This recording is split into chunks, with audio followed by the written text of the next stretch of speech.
So I want to do a quick video on how to replace the battery inside your key fob on a Toyota Highlander.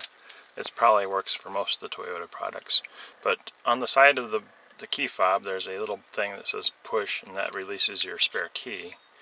The nice thing with this is it all comes apart with the key. So there's a little slot here on the end. You stick the end of the key in there, give it a slight twist. The case of the key fob opens up. Then you remove the circuit board, pull it straight up, and then on the back side is your CR2032 battery. It's a 3-volt lithium battery.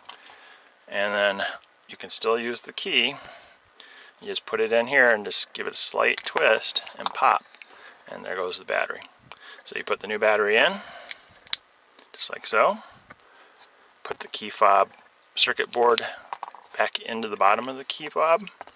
Take the top of the key fob, just line it up, and then snap it together. Put your spare key back into the key fob, and voila, there you go. So, thanks for watching, and I'll catch you guys on the next video.